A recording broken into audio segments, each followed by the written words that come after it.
This is 2022's The Invitation. Warning, spoilers and graphic content ahead. We open up on a manor, and inside we see that it's full of antiques. A man starts walking down the hallway while jangling his keys, and he knocks on one of the doors. He tells the woman inside that she must eat, and he knows that she's terribly weak. The woman inside swears that she won't eat anymore, and she rushes past him to try and escape. She rushes into one of the other rooms to hide, and she finds a piano that she takes one of the strings from. Then she ties it to one of the heavy busts, and she finishes things by jumping from the second story. That's one way to start a movie. Next we come to the big city, where Evie is serving guests at an upscale event, but no one seems to want the food she's offering. At the end of her shift, she starts counting up her tips, and she talks with Grace for a bit. The more they joke around about the bad clientele, their boss Tony threatens to find better servers, and everyone goes about their night. When Evie gets home, she puts the past due bills together on the table, and she sits down to do her pottery. She plays a voicemail that she saved from her mother last year, and we hear about how today is her birthday. When her pottery doesn't end up how she expected, she looks into one of the goodie bags she got from the event earlier. Apparently, the event was for a company that tests your DNA to find your long-lost lineage. I've always wanted to do one of those, but someone told me that they do weird stuff with the records. Can anyone confirm or deny?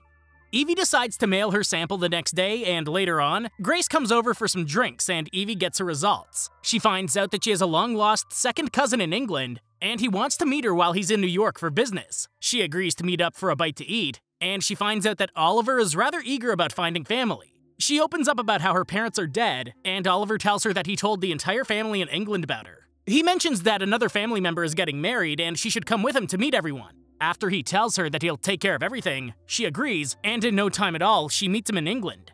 They head to the DeVille estate that we saw at the beginning of the film, and he tells her that their family will be staying there for the festivities as well. Okay, call me childish, but I don't think I could trust a family with the name DeVille. When Evie causes the help to drop the glasses, she tries to help her, but Renfield rubs Evie the wrong way when he commands the help to get the mess cleaned up. Walter pops up, and he tells Renfield that he should treat Evie with more respect, since she's one of the esteemed guests. Evie finds Walter to be absolutely entrancing, and when he goes off to inspect the grounds for the wedding, Renfield takes her up to her room.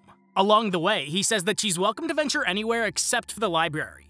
Again, this might be the inner Disney in me, but if you're told to stay out of the library or West Wing, it's probably best to stay out of there. Thank you, Beauty and the Beast, for my survival skills. Evie finds out that she has her own maid, Ms. Swift, and she finds out that her windows have bars on them. Evie finds a picture of the girl that died at the beginning of the film, and Swift tells her that she was the former lady of the house. That night, Evie video calls Grace, but they're interrupted when Walter knocks on the door to apologize for Renfield again. The two of them get along quite well, and Walter tells her that he's looking forward to getting to know her. After Evie says goodbye to Grace, who's trying to get Evie to jump on Walter, she decides to go for a jog. In the middle of the night in the woods? I think not. She has a weird vision of the former lady of the house, but she wakes up from her nightmare. So Evie decides to go for a drink, and she finds Renfield standing with the maids in the main hall. He tells them that they'll get their assignment any minute, and a creepy hand creeps up behind Evie. When she turns back around, Swift pops up, and she warns Evie that she should be in her room. Suddenly, the service bell rings, and one of the maids is sent to the library for her assignment. Inside the library, the maid gets to work cleaning, but eventually she realizes that she's not there alone. Soon she's attacked, and someone stops the music playing on the record. In the morning, Swift wakes Evie up once more of her family arrives, and she comes down to introduce herself. The entire family toasts to Evie's existence, and she lets them know that she's happy to finally know that she has family here. Meanwhile, Renfield sends two maids into the locked-up wine cellar to retrieve a bottle, but apparently this isn't just a wine cellar at all. It's also their grave. Sorry, I couldn't help myself. Back in Evie's room, she finds a note attached to a dress that's from Walter, and it says that it's for her to wear that night. That evening, Evie calls Grace, and they start talking about Walter buying her the dress. Just then, a shrike crashes into the window and startles Evie. Later, Evie heads down to the gathering, and two of the maids of honor arrive after her. Victoria and Lucy come over to welcome Evie, but Victoria seems a little too uptight for Evie. Just then, Walter makes his appearance, and he snatches Evie up for the first dance. From the sideline, Victoria congratulates Oliver for finding his cousin, and Walter takes Evie away from the party. He takes her to an art studio where he asks Evie how she got into ceramics. She explains that her mother was the one that brought her into the art world, and she asks him about his parents. He explains that his parents are dead too, but he hints that it was a very, very long time ago. Like centuries ago? Are his parents the creatures in the wine cellar down below? Walter hints that he wants Evie to stay with him, and the two of them lean in to kiss. Just before it happens, fireworks go off in the yard, and it's the perfect backdrop for their first kiss. At midnight, Walter goes back to the party to thank everyone for coming, and Victoria takes time to show her jealousy over Evie. Walter reminds her to play nice, and he makes sure that she knows it. That night, Evie is woken up by a distant scream, and she sees someone on top of her bed canvas. She rolls out of bed and hides under it, but when she's pulled out, she wakes up from her nightmare. I'd be getting really tired of these stupid nightmares. The bigger question is, why is Walt in her room waking her up? He knows more. Evie sips on some tea while Swift cleans up the broken pieces Evie knocked off of the side table, and Walter dismisses her when she's done. He offers to stay with her until she falls asleep, and she welcomes him into the bed with her. Once they're in bed, Evie tells Walter to talk to her. Well, she'll never fall asleep at this rate. She definitely won't if Walter asks her questions like what she wants in her life, which he does. She tells him that she really wants to live her life to the fullest and throw caution to the wind, and when she asks him the same question, he says that he wants someone to share all of his belongings and moments with. He wants someone to see him for who he truly is. But of course, Evie's fallen asleep already. In the morning, she wakes up to find that Walter is gone, and she finds a note on her pillow. Suddenly, Lucy and Victoria barge in and tell her that they're treating her to a spa day of pampering. When they go to the spa, they find a group of women are already there, but they scoot down so Lucy and Evie have room. Lucy asks her if she'd like to get married one day, but Evie isn't too sure she'd be ready for something like that. These people have no problem being forward with one another. They get right down to the personal questions at the drop of a hat. Lucy moves on to ask if she had any siblings, and Victoria gets onto her for being too talkative. Evie assures Lucy that she's just fine, but Victoria wants to know how much Walter has told her about them since they're spending so much time together. Evie says that he'll tell her whatever's worth knowing, and the two of them have a discussion on virtue. Suddenly, the nail tech cuts Evie's finger, and Victoria sucks the blood from her finger. No thank you, Big Mommy Vampire. Evie leaves, and when she comes to the main hall, she gets curious about the library. You know, the one that she was told was the only off-limits room? She goes in it. She deserves whatever comes her way. To top it off, she breaks a freaking glass. She's asking for it at this point. When she looks on the desk, she finds that Walter's been stalking her online. She immediately heads to her room to start packing, and Walter shows up to make sure she's okay. Evie shows him the papers that she found, and he tries to explain that he had Oliver look some stuff up for him just to make sure she was okay to invite to the wedding to begin with. She tells him that he should have just asked, and the two of them make up. He asks her not to run away, and she makes him promise to not keep any more secrets. This naturally leads to the two of them getting really close, and once they're done, Walter tells her that he has to go finish getting things ready for the wedding. He teases that they should make a double wedding, and she jokingly accepts.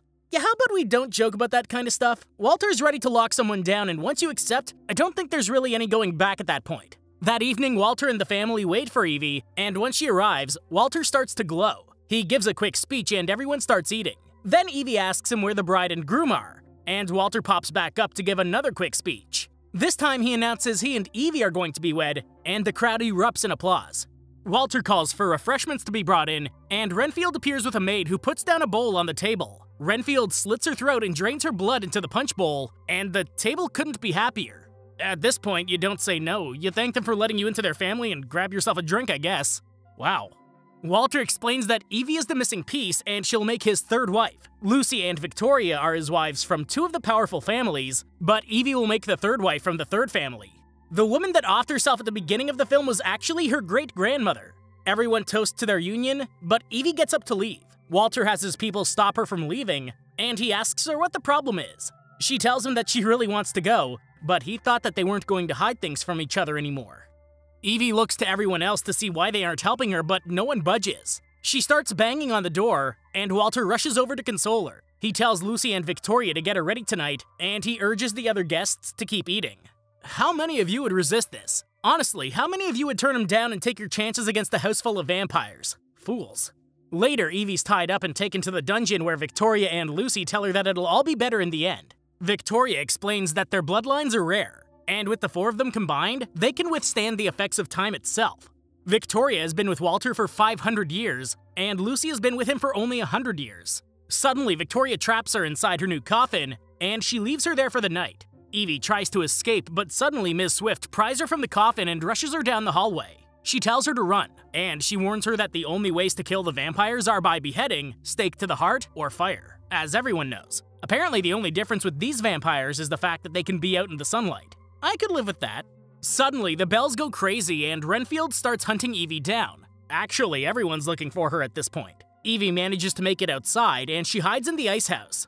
Just then, Renfield carries a dead Ms. Swift in there, and he hears Evie take a breath. Evie bursts out of the ice house and locks him inside before running into the woods. By nighttime, she manages to make it into a nearby town, and an old couple welcomes her into their home.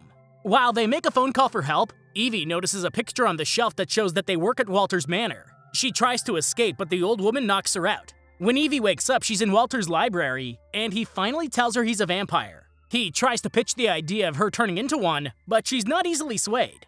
He literally tells her that she messed up when she jokingly agreed to marry him. See, I knew it! That's the fine print on the contract!